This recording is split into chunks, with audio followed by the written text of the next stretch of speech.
De retour à cette émission sur les personnalités de l'année 2017 de CJSO. Une présentation de Sorel-Tracy-Nissan et de la Caisse populaire Pierre de Sorel. On poursuit au Baril de Cabaret avec la soirée personnalité 2017 de CJSO en vous présentant la prochaine catégorie, la catégorie agriculture et agroalimentaire. Et l'animatrice pour rencontrer notre lauréate dans cette catégorie, c'est notre journaliste. L'an dernier, elle était là à temps partiel avec notre ami André Champagne. Cette année, elle est là. Elle est notre journaliste principale à la station maintenant. Cathy Desrosiers, mesdames, messieurs. Merci beaucoup. Bonsoir tout le monde. Dans cette catégorie-là, on est avec quelqu'un ce soir qui, je crois, est très connu dans la région et très apprécié. La preuve, elle a reçu plusieurs distinctions cette année. On va en parler un peu plus tard. Martine Bourgeois, bonjour. Oui, ça va bien? Oui, peut-être juste approcher un petit peu le micro. Oui, parfait. Donc, je disais que vous avez reçu plusieurs distinctions cette année. Tout d'abord, vous avez reçu, en fait, le prix Agricultrice de l'année au Gala Saturne. C'est organisé par Agricultrices du Québec. Ça s'est déroulé le 21 octobre dernier. Vous avez aussi reçu la mention Femmes dans le milieu agricole ici au Gala Excellence agricole Bar-Richelieu. Donc, qu'est-ce que ça vous fait, justement, d'avoir eu cet honneur-là cette année? C'est vraiment un privilège, un honneur exceptionnel d'être reconnu par ses pairs, pas seulement au niveau provincial, ben dans la région, dans notre patelin. C'est vraiment une belle tape dans le dos pour dire j'ai fait des choix dans la vie, puis j'ai fait les bons choix. Mm-hmm. Et c'était comment aussi de se retrouver avec toutes ces femmes-là, justement, qui viennent d'un peu partout en province, qui ont aussi une très belle carrière? Qu'est-ce que ça fait d'être reconnue parmi toutes ces C'est sûr que toutes les lauréates, c'était des parcours exceptionnels. De gagner le prix, c'est vraiment unique. Et puis pour moi, j'avais un rêve tout petit de vivre de l'agriculture. Et finalement, mon rêve s'est réalisé. Puis aujourd'hui, je pourrais dire, c'est de croire finalement en ses rêves, croire en soi, en ses capacités. Et justement, on va revenir au tout début. Actuellement, vous êtes copropriétaire de la ferme Saint-Ours, mais où ça a commencé justement, la ferme Saint-Ours? Toute petite, moi, j'ai grandi sur une ferme laitière à Saint-Ours. Et toute petite, je rêvais de vivre de l'agriculture. Puis à l'âge de 14 ans, j'ai dit à mon père de penser à ses filles comme possibilité de relève. Mes parents n'étaient pas prêts de prendre leur retraite. Donc, j'ai décidé de poursuivre mes études, d'aller étudier. Parce que c'est vraiment ce que je voulais faire. C'était un rêve, puis c'était vraiment ancré en moi. L'agriculture, pour moi, c'est la vie. C'est la nature, d'être en contact avec la nature, avec les animaux, avec les plantes, avec les arbres. Donc, pour moi, je voulais vraiment le faire. Donc, je suis allée étudier. Je suis partie de Saint-Ours. Je suis allée étudier au Collège McDonald à Sainte-Anne-de-Bellevue, de l'Université McGill. Je suis allée faire mes études en sciences de l'agriculture, production animale. Et j'ai gradué en 1982. Je suis devenue agronome. Et j'ai commencé à travailler à ce moment-là comme agronome en nutrition animale. Et en 1993, l'opportunité s'est présentée de faire l'acquisition de la ferme familiale de mes parents avec mon conjoint Serge Lefebvre et ma sœur Chantal. Fait qu'on a parti à ce moment-là, on a converti la ferme laitière en poulailler d'œufs de consommation, de poules de consommation avec 20 000 poules. Fait qu'on a commencé comme ça. Et l'entreprise a a grandi avec les années graduées, désolée, a grandi avec les années. Pour aujourd'hui, l'entreprise possède 180 000 poules d'œufs de consommation dans 4 municipalités différentes. On a 60 000 poules, dont 60 000 poules en production biologique. Et là, je suis la 6e génération dans l'entreprise et la 7e génération a commencé à s'impliquer. Et pourquoi, vous dites dans le fond que vous avez transformé un peu la ferme, donc vous êtes parti de l'industrie laitière pour vous rendre dans la production avicole. Pourquoi avoir décidé de changer? Je pense que c'était à ce moment-là, à l'époque, en 1993, c'était une belle production qui nous intéressait. Je travaillais en nutrition avicole. Mon conjoint aussi travaillait en production avicole, fait que c'était une production qui nous intéressait, puis on a dit que c'était probablement une opportunité. Fait qu'on a commencé très lentement pour finalement faire grandir l'entreprise. Et actuellement, vous penchez surtout sur le côté biologique, technologie verte aussi. Pourquoi c'est important pour vous, ce volet-là? Bien, en 98, quand on a commencé avec seulement 2500 poules biologiques, on s'est dit, les œufs venaient à ce moment-là de l'extérieur du Québec. On s'est dit, on est capable, nous, au Québec, de faire ces productions-là. Donc, on a commencé avec un petit troupeau. Puis là, on est allé voir en Allemagne, voir comment on produisait le biologique. Puis on a vu que là-bas, il y avait un marché qui était pour rester. Donc, on a grandi l'entreprise à ce moment-là. On a parti de 2500 poules. On a construit un site avec 4 poulaillers de 5000 poules. Puis après, on a construit 2 autres sites pour répondre au marché, aux besoins du marché. Donc, le marché du biologique est en augmentation graduellement.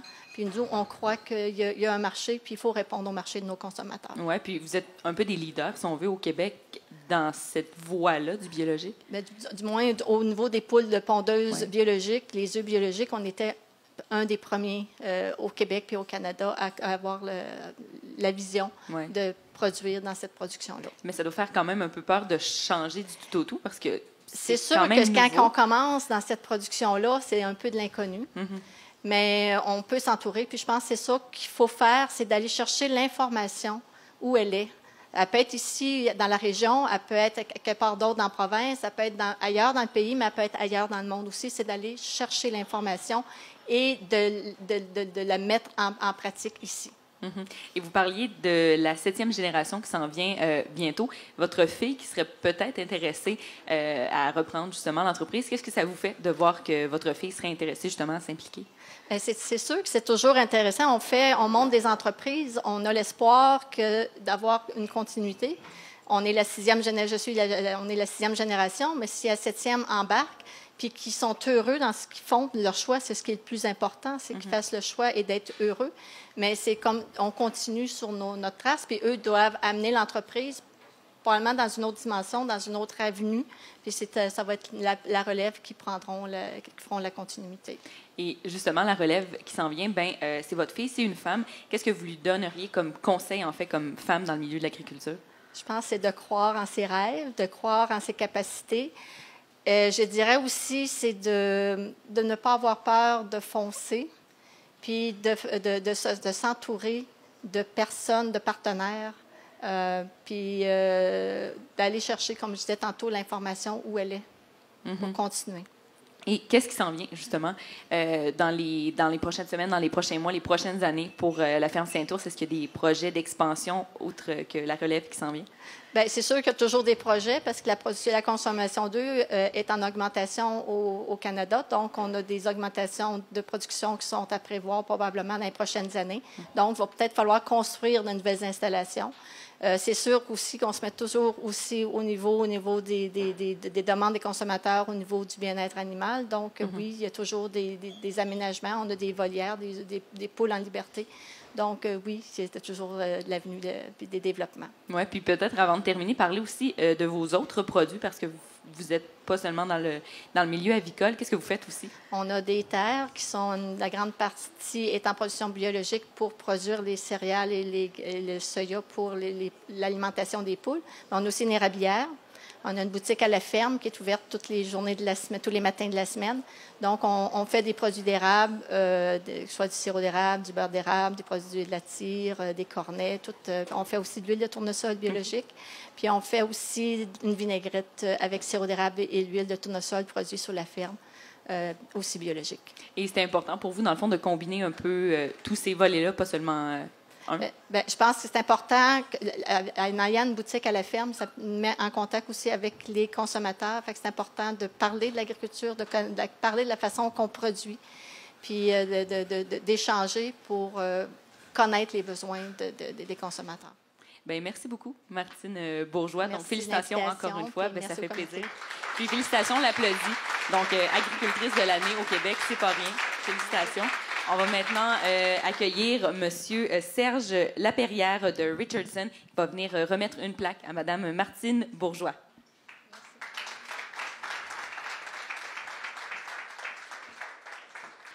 Et nous, juste avant la pause, on se dirige avec une deuxième prestation d'Amélie Veil. C'est à toi. Merci. J'avais perdu mon drum. J'ai amené mon drum à mes pieds. Il a fait disparaître du son. Comme je disais tantôt, mon dernier album s'appelle « Les moments parfaits ». Quand j'ai écrit ce disque-là, je me suis demandé qu'est-ce qui provoque dans nos vies des moments parfaits. Puis je suis partie de cette réflexion-là pour écrire mes chansons. Je me suis aperçue que des fois, on se sent impuissant par rapport à toutes sortes de malheurs qui se passent, mais en fait, on ne peut pas tout contrer dans la vie. Il y a plein de choses qui nous tombent dessus, mais des fois, juste en osant donner à l'autre notre bonne humeur, notre sourire, notre talent, notre passion, des choses simples comme ça, des fois, ça peut juste contribuer à créer de la joie autour et à créer des moments parfaits. Mon dernier extrait radio s'appelle « Alors chante ».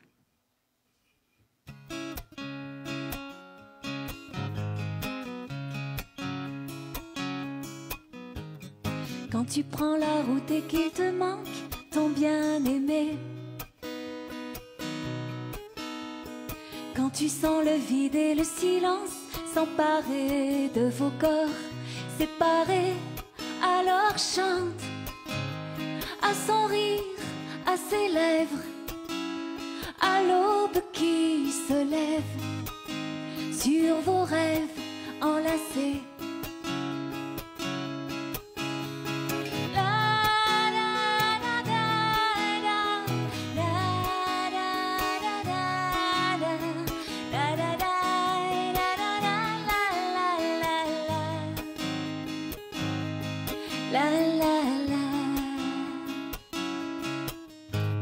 Quand tu ne sais plus vers où tu cours, ce que tu veux.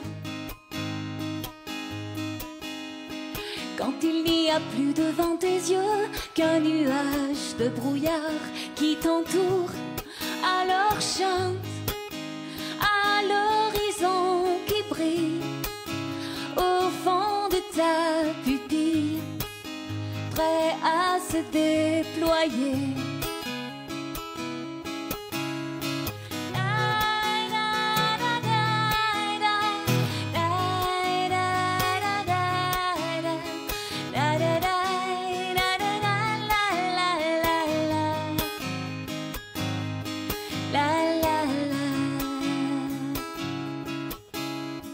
Quand tu croises un frère dont les ailes sont déchirées, qui n'attend vraiment plus rien du ciel, mis à part pour pleuvoir ou pleurer, alors chante comme un ange qui veille pour que ta voix réveille son espoir fatigué. Alors chante, sois cet ange qui veille pour que ta voix réveille nos espoirs fatigués.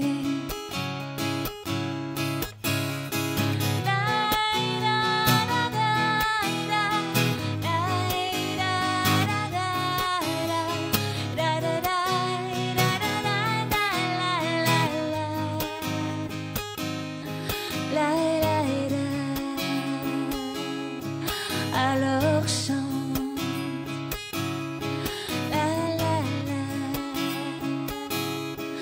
alors chante. Merci beaucoup, bonne fin de soirée. À nouveau, Amélie Veil. Merci beaucoup, Amélie. On s'arrête le temps d'une pause et on vous revient toujours du Marine Cabaret pour la soirée Personnalité 2017 CJSO.